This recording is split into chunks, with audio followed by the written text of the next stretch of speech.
Valencia. Basílica de los Desamparados, 15:23 horas. Laura Serrano estaba de pie frente al altar con un vestido de novia de firma que costaba más de lo que ganaba en 5 años.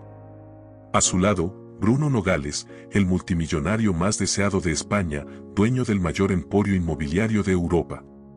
Acababan de pronunciar sus votos ante 500 invitados cuidadosamente seleccionados. Todos creían estar presenciando una historia de amor de cuento. Nadie conocía la verdad. Era un matrimonio pactado, un acuerdo de 1 año para salvar el imperio de Bruno, amenazado por su abuelo moribundo, que se negaba a cederle el control hasta que se casara. Laura, una abogada del montón ahogada en deudas, había aceptado por 3 millones de euros. El sacerdote le preguntó a Bruno si tomaba a Laura como esposa. Él respondió sí con voz firme, que resonó en toda la basílica. Luego se inclinó hacia ella y, en el instante en que sus labios se rozaron para el beso ritual, susurró algo que nadie más escuchó. Palabras que helaron la sangre de Laura y lo cambiaron todo. Nada se anulará.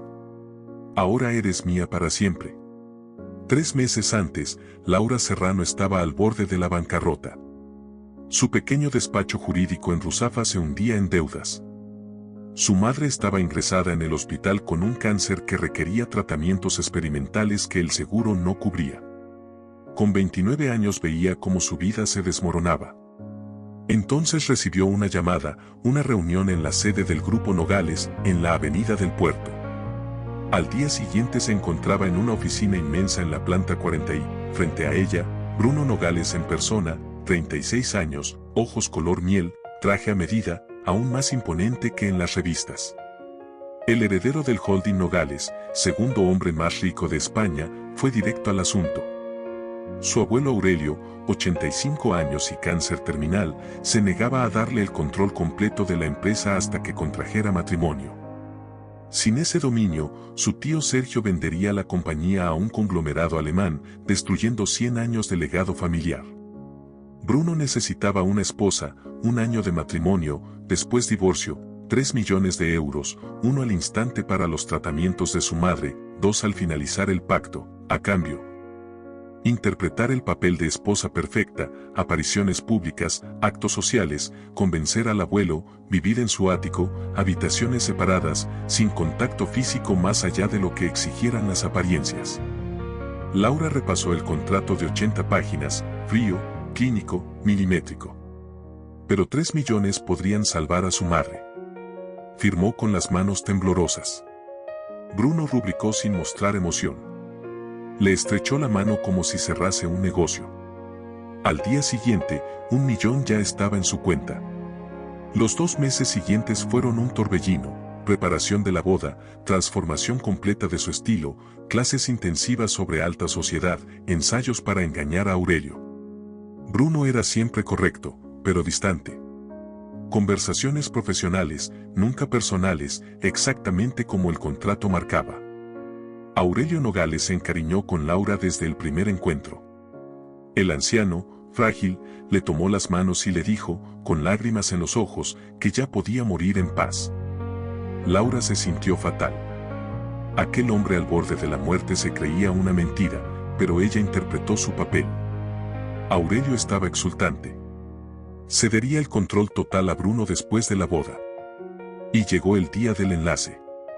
La basílica alquilada. 500 invitados. Prensa del corazón.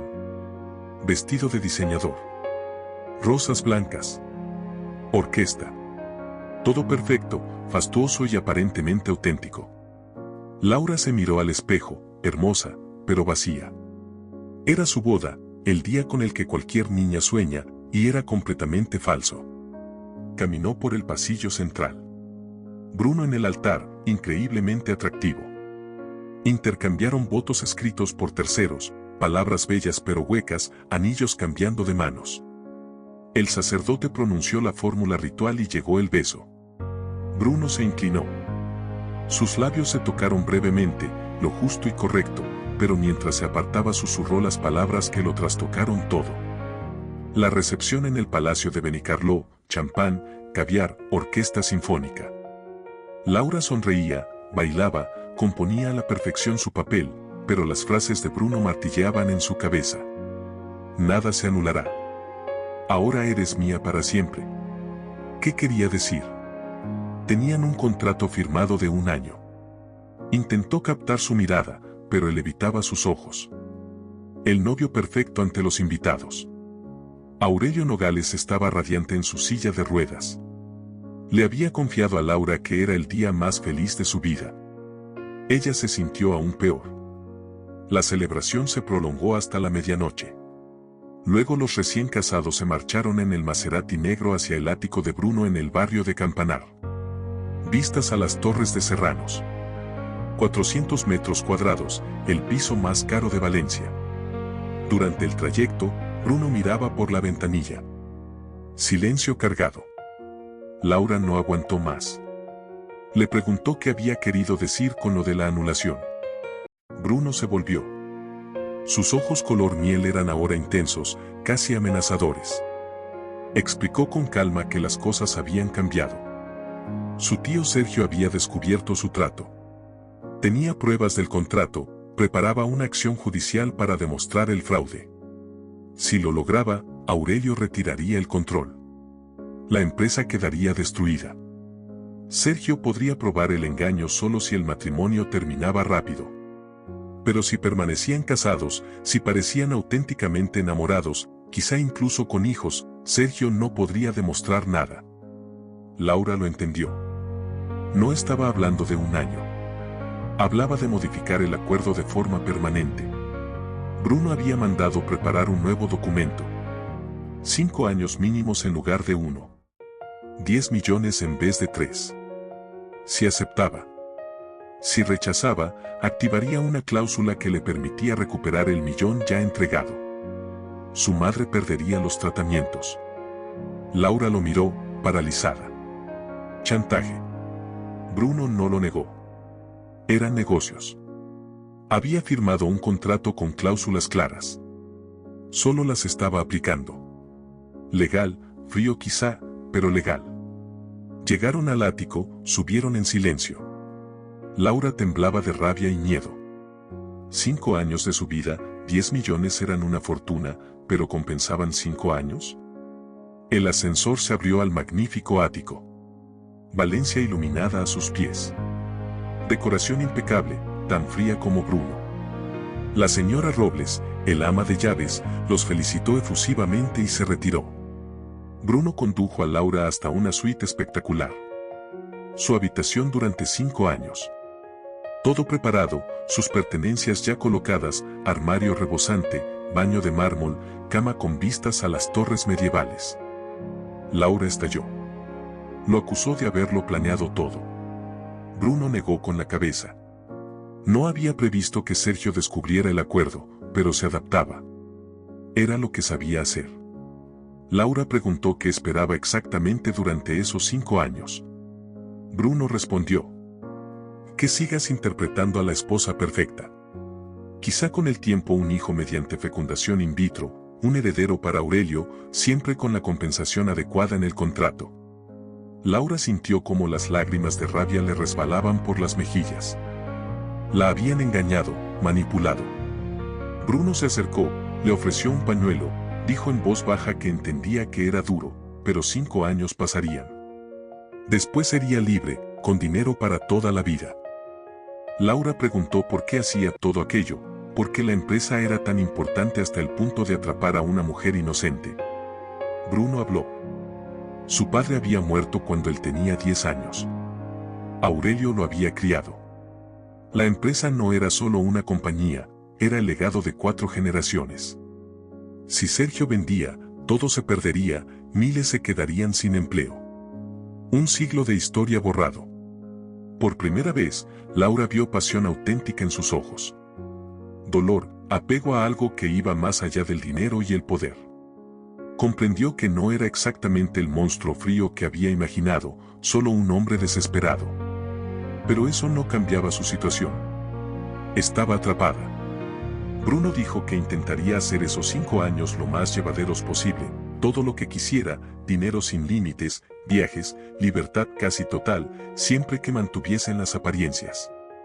No le pediría nada íntimo más allá de lo estrictamente necesario. Se dirigió a la puerta, se detuvo en el umbral y anunció que el nuevo contrato estaría listo al día siguiente. 24 horas para decidir, aceptar 5 años y 10 millones o rechazar y perderlo todo, incluidas las terapias de su madre. La puerta se cerró. Laura se desplomó sobre la cama perfecta, aún con el vestido de novia, y rompió a llorar. Laura firmó el nuevo contrato. No tenía escapatoria. Su madre dependía de ella. 10 millones transformarían su existencia. 5 años le parecían una condena, pero también se repetiría que pasarían. Se lo decía cada día. Los primeros meses fueron extraños. Laura y Bruno compartían ático, pero llevaban vidas separadas. Coincidían en el desayuno. Comentaban los actos previstos. Después cada uno seguía su rutina. Bruno iba a la oficina. Laura había cerrado su pequeño bufete, pero asesoraba a distancia. Por las noches cenaban juntos cuando no había compromisos sociales, conversaciones amables y frías, como dos compañeros de piso muy educados. Bruno nunca hacía preguntas personales, solo hablaba de asuntos superficiales o de trabajo. Laura igual, mantenía las distancias. Los eventos sociales eran otra cosa. Allí tenían que interpretar a la pareja ideal. Bruno le tomaba la mano, la llamaba cariño, la miraba con afecto convincente. Laura seguía la escena, sonreía, se apoyaba en él, le tocaba el brazo. Eran buenos actores, nadie dudaba de ellos. Aurelio Nogales estaba encantado. Había cedido a Bruno el control absoluto, como había prometido. La empresa estaba salvada. Sergio había intentado su jugada legal, pero sin pruebas relevantes fracasó.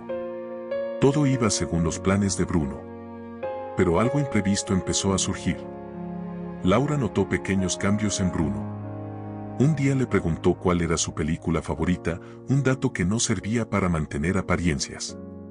Otro día le comentó un caso jurídico curioso que pensó que le interesaría.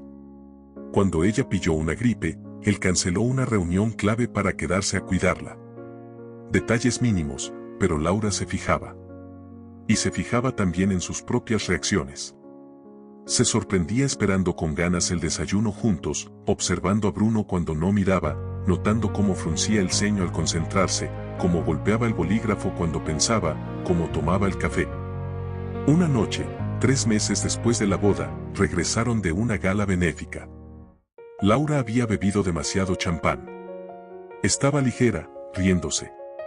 Bruno la observaba sonriendo. Una sonrisa auténtica, no de fachada. La sostuvo cuando tropezó al quitarse los tacones. Se quedaron frente a frente, muy cerca. Laura percibía su perfume. Veía las motas doradas en sus ojos color miel. Sin pensar se inclinó y lo besó. No fue un beso para las cámaras, fue un beso real, suave, exploratorio, cargado de algo que se parecía peligrosamente al deseo de verdad.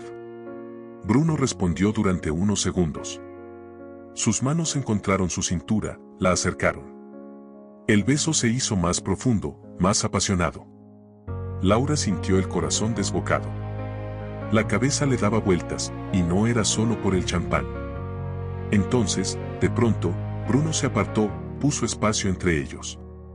Sus ojos estaban oscuros, turbios. Dijo en voz baja que no era una buena idea. Que el champán había nublado su juicio. Que debían mantener los límites profesionales. Estaba en el contrato. Laura se sintió humillada, rechazada. Masculló una disculpa y huyó a su habitación. Se insultó mentalmente por ser tan ingenua. Bruno no sentía nada por ella. Era un contrato, debía recordarlo. Pero aquella noche, tumbada en la cama, incapaz de dormir, solo podía revivir ese beso.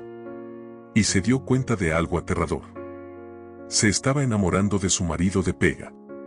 Del hombre que la había encerrado en un acuerdo de 5 años. Del hombre que la trataba como una operación comercial. Se estaba enamorando de él, y eso era lo peor que podía sucederle. Después del beso, la dinámica entre Bruno y Laura cambió por completo. Se volvieron más cautos. Aumentaron las distancias físicas, las conversaciones fueron todavía más formales, pero la tensión era eléctrica, casi tangible. Laura intentó negar lo que sentía. Se volcó en el trabajo, asumió más consultas, pasó más tiempo con su madre, que mejoraba, evitó a Bruno todo lo posible. Pero no podía esquivar los actos sociales. Y en ellos, fingir estar enamorada era un tormento. Cada caricia, cada mirada, cada frase dulce la hacía desear que todo fuese cierto. 6 meses después de la boda, Aurelio organizó una cena en un hotel histórico de la sierra. Parecía más débil. El cáncer avanzaba. Durante la velada anunció que quería un bisnieto pronto. Deseaba conocer al heredero de los Nogales antes de morir. Laura sintió el peso de aquellas palabras. En el coche, de regreso, Bruno sacó el tema. ¿Te está gustando esta historia? Dale un buen me gusta y suscríbete al canal. Ahora seguimos con el video.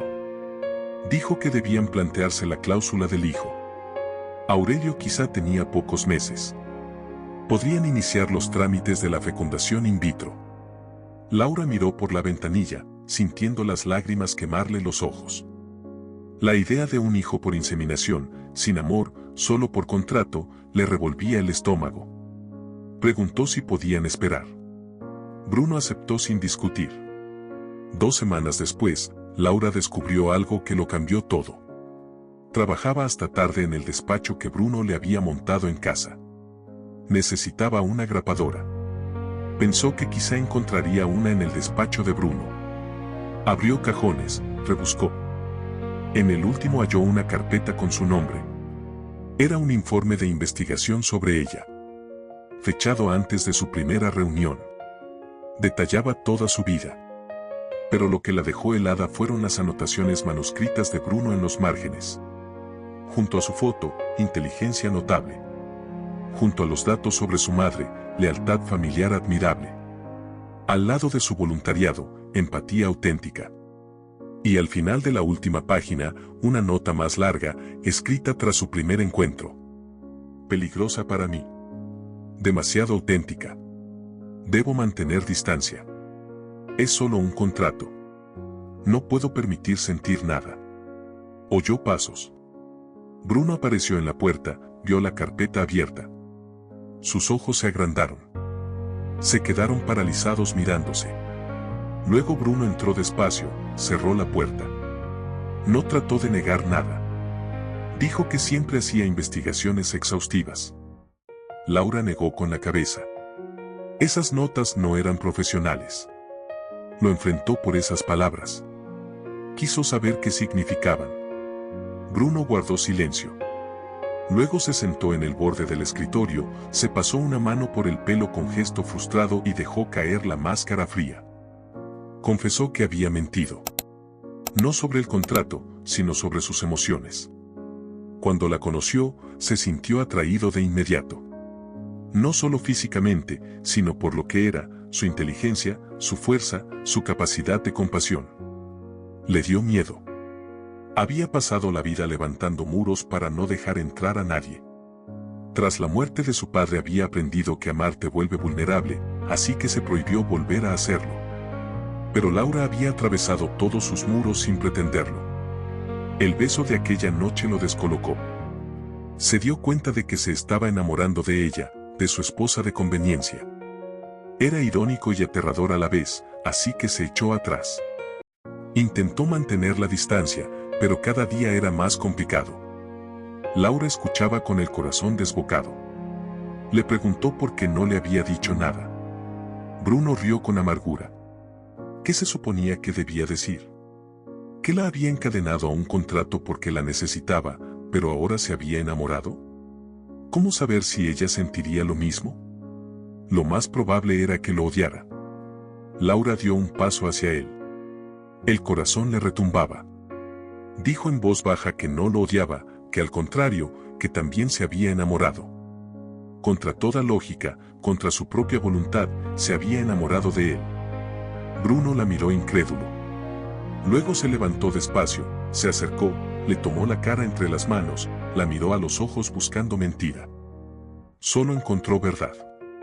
Y la besó. Un beso distinto, un beso cargado de emociones reales, de confesión, de alivio, de amor. Las semanas que siguieron fueron las más felices en la vida de Laura. Bruno y ella dejaron de fingir. Ya no se escondían detrás del contrato. Bruno se volvió atento, romántico. Cancelaba reuniones para pasar tiempo con ella. Le enseñó Valencia como nunca la había visto, cenas privadas en un barco por el Turia, noches en el Teatro de la Ópera, fines de semana en su finca de Menorca. Pero, sobre todo, le habló. Habló de verdad, de su infancia, de su padre, de sus miedos, de sus sueños. Y Laura hizo lo mismo. Aprendieron a conocerse de verdad, no como dos firmas al pie de un documento, sino como dos personas que se enamoran. También cambió su relación física. Una noche, Bruno llamó a la puerta del dormitorio de Laura. Le preguntó si querría dormir en su habitación, en la de él, no por obligación contractual, sino porque deseaba despertar a su lado. Laura aceptó. Aquella noche cruzaron la última frontera entre ellos. A la mañana siguiente, Laura despertó en brazos de Bruno, contemplando cómo la ciudad se iluminaba con el amanecer. No recordaba haber sido tan feliz. Bruno la besó y le susurró que la amaba. Que la amaba de verdad. Que quería que aquello fuese real, sin contratos, sin representaciones, solo ellos dos. Laura aceptó entre lágrimas de alegría. Decidieron destruir el contrato y empezar de nuevo, un matrimonio auténtico basado en el amor. Pero la felicidad no duró. 2 días después, Sergio Nogales reapareció. Por fin había encontrado su prueba, o más bien la había fabricado. Presentó a los medios españoles una grabación de audio, una conversación entre Bruno y su abogado hablando del contrato matrimonial original. La grabación era nítida. Se oía a Bruno admitiendo que el matrimonio era pactado, un montaje. El escándalo fue brutal. Los medios se volvieron locos.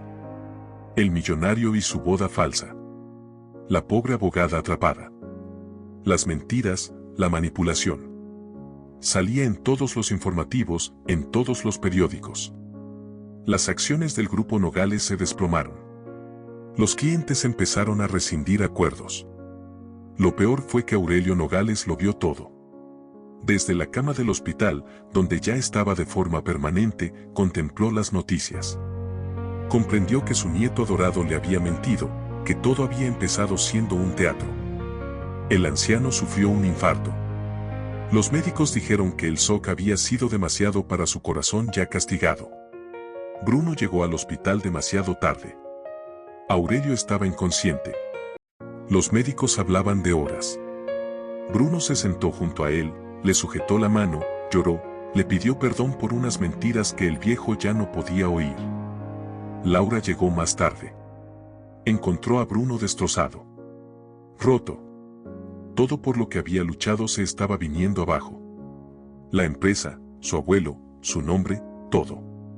Sergio aprovechaba el escándalo para recuperar el control. Con Bruno desacreditado, el consejo de administración votaría echarlo. Sergio vendería al grupo alemán como siempre había querido. 100 años de historia Nogales desaparecerían. Laura sostuvo a Bruno mientras lloraba. Sentía el sufrimiento del hombre al que amaba y supo que tenía que hacer algo. No sabía aún qué, pero encontraría la forma de arreglarlo. Porque eso era el amor verdadero, no un papel, no una cifra, sino estar dispuesto a sacrificarlo todo por la persona a la que quieres. Aurelio Nogales murió al amanecer del día siguiente, en paz, con Bruno sujetándole la mano. Sus últimas palabras fueron un perdón apenas audible. Bruno lloró, no solo por la muerte, sino por la traición que el anciano había tenido que soportar antes de irse. El funeral fue multitudinario. Toda Valencia rindió homenaje al legendario Aurelio Nogales. Pero el sepelio quedó ensombrecido por la reunión de emergencia del consejo. Sergio presionaba para destituir a Bruno y vender la empresa. Laura había trabajado sin descanso desde la muerte de Aurelio. Había hecho algo que Bruno nunca imaginó que haría, investigar a Sergio. Contrató detectives privados y encontraron algo demoledor. El día de la reunión, Laura irrumpió en la sala del consejo. Sergio protestó, furioso. Dijo que no tenía derecho a estar allí, pero Bruno le indicó que siguiera. Laura dejó una carpeta sobre la mesa. Lo sacó todo a la luz. Sergio llevaba años vendiendo información confidencial, desviando millones a cuentas en paraísos fiscales. Peor aún, había sido él quien encargó la grabación falsa, manipulada digitalmente. Los investigadores localizaron al perito informático que había cobrado por ello, dispuesto a testificar a cambio de inmunidad. El consejo se quedó helado. Sergio negó con rabia, pero Laura tenía pruebas, documentos, extractos bancarios, testimonios. Sergio fue escoltado fuera por seguridad. La policía se encargaría del resto. Pero Laura no había terminado. Se volvió hacia los consejeros e hizo algo aún más inesperado. Admitió la verdad. Sí, el matrimonio había comenzado como un contrato. Sí, al principio fue un fraude. Pero después relató lo demás, cómo se habían enamorado, cómo habían decidido romper el acuerdo, cómo ahora querían un matrimonio real. Mostró el nuevo documento que habían firmado antes de la muerte de Aurelio, sin cláusulas mercantiles, solo votos tradicionales. El consejo escuchó. Entonces habló el miembro más veterano, un amigo íntimo de Aurelio. Contó que Aurelio le había confesado algo antes de morir. Después de ver las noticias, tras el infarto, en sus últimos momentos conscientes, lo llamó. Le dijo que perdonaba a Bruno, que entendía por qué había hecho lo que hizo y que, viendo cómo se miraban Bruno y Laura, estaba convencido de que su amor se había convertido en algo genuino. Aurelio había modificado el testamento en esos instantes finales. En lugar de retirar el control, lo había reforzado. Dejó por escrito que Bruno debía conservar las riendas, porque creía que su nieto, con el amor de una buena mujer a su lado, sería el dirigente que la empresa necesitaba. Bruno sintió que las lágrimas le resbalaban. Su abuelo lo había perdonado. Incluso habiendo sabido la verdad. Porque al final, ni los contratos más fríos ni los planes más calculados pueden competir con algo tan simple y tan poderoso como dos personas que deciden decirse la verdad y apostar el uno por el otro. El amor no borra los errores, pero puede darle un sentido nuevo a todo lo que dolió. Y a veces, lo que empezó siendo un trato por interés se convierte en la lección más grande de tu vida, que el corazón no entiende de cláusulas, entiende de valentía. Dale like si crees que siempre es posible empezar de cero, incluso cuando todo nació torcido. Comenta si alguna vez una persona te sorprendió y te demostró que merecía una segunda oportunidad. Comparte esta historia para recordar que las mentiras se caen, pero el amor que se elige cada día se queda. Suscríbete para más relatos que prueban que la vida puede convertir un simple papel firmado en una promesa de por vida. Porque la verdadera riqueza no está en los millones, sino en quien camina contigo cuando se apagan las cámaras.